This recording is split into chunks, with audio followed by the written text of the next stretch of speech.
జనార్దన్ రెడ్డి గారు, సుప్రీంకోర్టు అత్యున్నత న్యాయస్థానం నియమించినటువంటి సిబిఐ సిట్ అక్కడ ఉండి విచారణ జరిపి ఛార్జ్షీట్ వేసి కోర్టులో కేసు నడుస్తున్నప్పుడు ఇంకా తీర్పు రాకుండానే మేము మరో కమిటీని వేస్తాము, మరో విచారణ కమిటీని వేస్తాము, దీంట్లో తేలాల్సిన విషయాలు చాలా ఉన్నాయని చెప్పటం కరెక్టేనా? ఇది కంటెంప్ట్ ఆఫ్ కోర్ట్ అవుతుందా, లేకపోతే సుప్రీంకోర్టు కంటే మేము అతీతులం అని ఏమన్నా భావిస్తున్నారా? వీళ్ళు ఎట్లా భావించాలి దీన్ని? ఈశ్వర్ గారు, ఒక 2 నిమిషాలు నాకు టైం ఇవ్వండి. ఈ రోజు నేను అమరావతి సెక్రటరియట్ లో ఉన్నానండి. ఆ ప్రెస్ మీట్ కూడా నేను ఫాలో అయ్యాను. మన గౌరవ ఆర్థిక మంత్రి ఉన్నారు కదండి, శ్రీ పయ్యావుల కేశవరావు గారు, ఒక యాజ్ ఎ టెక్నికల్ గానే నేను చెప్తున్నానండి, ఈ విషయం లీగల్ గా చెప్తున్నాను. ఆయన ఏం మాట్లాడంటే కొందరు నాయకుల పేర్లు చెప్పి వాళ్ళు నేరస్తులు అన్నాడండి. అవును, నేరస్తులు అనే పదం అనేది ఒక క్యాబినెట్ లో వాడారంటే ఎంత అది చాలా ఇల్లీగల్ అండి. ఎందుకంటే ఎవరైనా కోర్టులో నిర్ధారించి తర్వాత నేరస్తులు అవుతారు, కానీ కన్విక్షన్ లో వాళ్ళు ఒకవేళ అయితే గీత అయితే నిందితులు అంతే. ఇప్పుడు ఏదైనా ఇన్వెస్టిగేషన్ లో వాళ్ళు నిందితులుగానే పేర్కొంటారు, అక్యూజర్ గానే పేర్కొంటారు. కానీ ఆయన నేరస్తులని బాహాటంగా ఒక ప్రెస్ నోట్ లో ఆయన ఎవరి మెప్పు కోసం దాన్ని వాడాడో అయితే నాకు అర్థం కావాలి. ఇది హైలీ అబ్జెక్షనబుల్. ఒకరిని ఎప్పుడు కూడా కోర్టులో కన్విక్షన్ కాకుండానే మనం నేరస్తులు అని పిలవడానికి వీల్లేదు. వాళ్ళు కేవలం నిందితులే.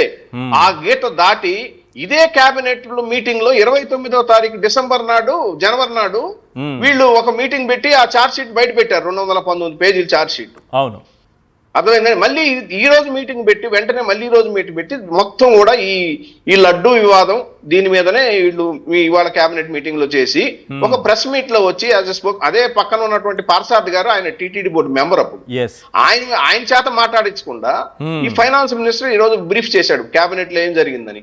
చేస్తూ నేరస్తులని కొందరు నాయకుల పేర్లు చెప్పారండి. అది అబ్జెక్షనబుల్. అది కేబినెట్ లో కూడా అందరు గమనించాలి, మంత్రులు కూడా గమనించాలి. వాళ్ళకి లీగల్ గా ఒకళ్ళ నాలెడ్జ్ లేకపోతే నిందితులకి నేరస్తులకి చాలా తేడా ఉంటుందండి. అవును, నిందితులందరూ నేరస్తులు కాదు. అసలు మన ఈ న్యాయ వ్యవస్థలో కొంత అన్ని ఇప్పుడు ఒక వాళ్ళు కాన్స్టిట్యూషన్ పాఠాలు నేర్పించి వాళ్ళని ఒక దానికి పంపించి మంత్రులు చేస్తే కనీసం ఒక నిందితులకి నేరస్తులకి డిఫరెన్స్ తెలియకుండా వాళ్ళు వచ్చేసి ప్రెస్ మీట్లు పెట్టి ప్రజల్ని కన్ఫ్యూజన్ లో నెట్టేస్తున్నారండి. ఇప్పుడు అక్కడ వాళ్ళు చెప్పేది ఏంటంటే జంతువుల కొవ్వు ఉందని ప్రచారం చేయాలనేది చెప్తాను సార్. దానికి కూడా వస్తాను. అసలు ఛార్జ్ షీట్ లో అది కనిపించిందా ఎక్కడైనా? నేను చెప్తాను సార్.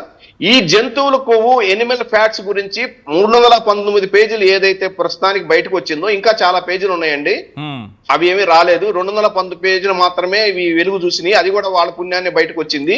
దాంట్లో ఏంటంటే 3 దగ్గర మాత్రమే ఎనిమల్ ఫ్యాట్స్ గురించి రాశారు. ఫస్ట్ 35వ పేజీ ఏదైతే మన గౌరవ విద్యాశాఖ మంత్రి గారు లోకేష్ గారు ఇవాళ ప్రకటించారు, 35వ పేజీలో ఉంది చూసుకోండి అని.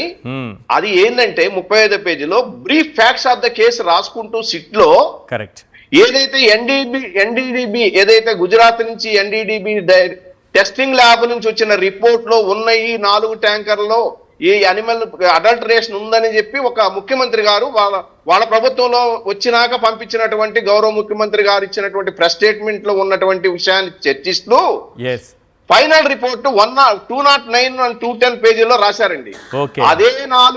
అదే 4 శాంపుల్స్ కోర్టు ఆధ్వర్యంలో మళ్ళీ వాళ్ళు హర్యానాలో ఉన్నటువంటి ఈ ల్యాబ్ ఎన్డీఆర్ఐ రీసెర్చ్ ల్యాబ్ అని ఒకటి ఎన్డీఆర్ఐ ల్యాబ్ అని చెప్పి కల్నాల్లో ఉన్నటువంటి ఒక ల్యాబ్ హర్యానాలో ఉన్నటువంటి దానికి పంపిస్తే దాంట్లో చాలా క్లియర్ గా రాశారండి వాళ్ళు. ఫస్ట్ పారాలో not detected lard in the 4 samples. ఏ శాంపుల్స్ అయితే ఏదైతే చంద్రబాబు నాయుడు పీరియడ్ లో వచ్చినవి తిరిగి పంపించారో అదే శాంపుల్స్ కోర్టు ద్వారా పంపించారు. Court were sent to this honourable court. ACB court ద్వారా వెళ్ళినవి. ఆ ఏసీబీ కోర్టు వెళ్ళిన దాంట్లో పీసీఆర్ టెస్ట్, మన కరోనాకి చేసినటువంటి యాక్యురేట్ పీసీఆర్ టెస్ట్ నిర్వహిస్తే దాంట్లో ఎక్కడ కూడా but not detected LOD any of the 4 samples అని క్లియర్ గా రాజముద్రతో ఒక టెస్ట్ రిపోర్ట్ వచ్చిందండి. నేనేమంటానంటే ఇంత వేల కోట్ల మంది ప్రపంచవ్యాప్తంగా ఉన్నటువంటి హిందువుల మనోభావాలు దెబ్బతీస్తే దానికి తిరుపతి లడ్డూలో ఏ గవర్నమెంట్ కానీ, నేను చెప్తున్నాను 310 సంవత్సరాల చరిత్ర కలిగినటువంటి ఏ గవర్నమెంట్ కూడా ఇలాంటి చర్య చేయదు. చంద్రబాబు నాయుడు గవర్నమెంట్ కాదు కదా, 310 సంవత్సరాల చరిత్ర ఉన్నటువంటి లడ్డుకి ఎన్ని గవర్నమెంట్ మారుంటాయి? ఇది చాలా అసలు అలాంటి చరిత్రని అలాంటి దీన్ని లడ్డుని ఆపాదించి వీళ్ళు చేయడం చాలా తప్పు. ఇలాంటి చర్యలు ఖచ్చితంగా ప్రజలు ఖండిస్తారు. ఇలాంటి మనోభావాల్ని ఎవరు కూడా దెబ్బతీయకూడదు. ఏ గవర్నమెంట్ కూడా నేను ఈవెన్ చంద్రబాబు నాయుడు గవర్నమెంట్ లో కూడా నేను జంతుకో కలిసింది ట్యాంకర్లు వచ్చానంటే నేను ఎట్టి పరిస్థితుల్లో కూడా దాన్ని అంగీకరించను. ఇవైనా ఉన్నాయా? యాసిడ్, హార్పిక్ ఇలాంటివి కలిపి చేశారని ఉందా అందులో ఏమన్నా? 100% ఎక్కడా లేదండి. వాళ్ళు తీసుకున్నటువంటి శాంపుల్స్ లో వాళ్ళ క్లీనింగ్ మెటీరియల్ స్టాక్ లో చూపించారు. యాసిడ్ అనేది ఒక సోప్స్ తయారు చేసేటువంటి ఒక కెమికల్. ఎందుకంటే నేను సైన్స్ స్టూడెంట్ కాబట్టి సోప్స్ తయారు చేయడం వల్ల నాకు తెలుసు.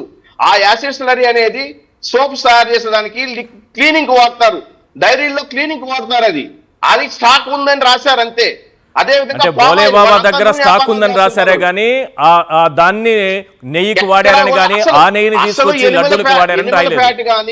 కాదు క్లియర్ గా నేను అడుగుతున్న దాన్ని క్లియర్ గా చెప్పండి సార్. నేను అడుగుతున్నది క్లియర్ గా చెప్పండి సార్. భోలే బాబా దగ్గర ఈ ఏవో యాసిడ్స్ ఏవో దొరికాయని అంటున్నారు కదా, కెమికల్స్ ఏవో దొరికాయని అంటున్నారు కదా, భోలే బాబా ఎక్కడో ఏదో వాళ్ళ డైరీలో అవి వాటితో నెయ్యి తయారు చేసినట్టుగా ఎక్కడైనా ఉందా? ప్లస్ ఇంకో క్వశ్చన్ ఆ నెయ్యిని లడ్డూలకు వాడినట్టు ఎక్కడైనా ఛార్జ్ షీట్ లో ఉందా? ఏదైతే వాళ్ళు శాంపుల్స్ ఏదైతే చెప్తున్నారో, ఏదైతే స్టాక్ తీసుకున్నారో గోడౌన్ నుంచి అన్ని డైరీల నుంచి, ఆ స్టాక్ లో ఉన్నటువంటి ఇన్వాయిస్లే, ఆ ఇన్వాయిస్ లో పామ్ ఆయిల్ ఇన్ని కేజీలు ఉన్నాయి, ఇది ఉన్నాయి. అవన్నీ అవి వాళ్ళ కంపెనీలో క్లీనింగ్ వాడుకునే వస్తువులండి. ఓకే, యాసిడ్ స్లరీ అనేది క్లీనింగ్ మెటీరియల్, సోపు తయారు చేసే మెటీరియల్, అది డిటర్జెంట్ తయారు చేసే మెటీరియల్. నెయ్యి తయారు చేశారు, దాన్ని లడ్డుల్లో వాడేశారు. అసలు అప్పటి శాంపుల్ ఏదైతే 2019-24 మధ్యనటువంటి తయారైనటువంటి గీ గాని లడ్డు శాంపుల్ గాని ఎక్కడ టెస్ట్ కు పంపించలేదు. ఎక్కడ అలాంటి రిపోర్ట్ రాలేదు. పంపించినవి చంద్రబాబు నాయుడు గవర్నమెంట్ వచ్చిన తర్వాత వచ్చినటువంటి 4 ట్యాంకుల శాంపుల్సే. ఫస్ట్ ఎన్డీడీబీ గుజరాత్ వాళ్ళు చెప్పారు ఇలా ఉందని చెప్పి వచ్చిన నేపథ్యంలో ఈ సిట్ ఫార్మేషన్ జరిగింది. ఆ తర్వాత వచ్చినటువంటి test report NRID, that is the అత్యున్నతమైనటువంటి ల్యాబ్. అది హర్యానాలో, కర్నాల్లో. ఆ ల్యాబ్ తో వచ్చినటువంటి రిపోర్ట్ లో ఎక్కడా కూడా లేదని క్లియర్ గా పేజీ నెంబర్ 1-210 లో ఉంది, చదువుకోండి. రైట్ సార్, ఎక్కడా లేదు. తర్వాత ఇంకొక విషయం అండి ఈశ్వర్ గారు, వేరే కొత్త కమిటీని ఏర్పాటు చేస్తున్నాం అని చెప్పి కొత్తగా ఒక చిలక పలుకుని పలుకుతున్నారు. సుప్రీం కోర్టు క్లియర్ గా పారా నంబర్ 9 క్లియర్ గా రాసింది. However in order of assurance of the feelings of the crores of people devotees we find that the investigation should be conducted by an independent cyst consisting of representative of the CBI, representative of state and the food safety standards laboratory. ఇది final report. ఇది SIT అనేది final. దీని మీద ఇంకెవరు కూడా ఎలాంటి కమిటీని వేసేదానికి లేదు. This is the final investigation. Supreme court చాలా కోట్ల మంది మనోభావాలను దెబ్బతీసే విషయం కాబట్టి మేము ముందుకు వస్తున్నాం. అంతకంటే అత్యున్నత న్యాయస్థానం ఇంకేమీ లేదు. అంతకంటే వాళ్ళు ఏర్పరిచినటువంటి సిట్ అంతకంటే అత్యున్నతమైనది ఎక్కడా లేదు. కాబట్టి ఎలాంటి కమిటీ వేసినా కానీ సుప్రీం కోర్టులో ఖచ్చితంగా అది వీగిపోతుంది. ఎలాంటి చర్యలు, ఎలాంటి ఇన్వెస్టిగేషన్ ఫర్దర్ గా ఉండదు.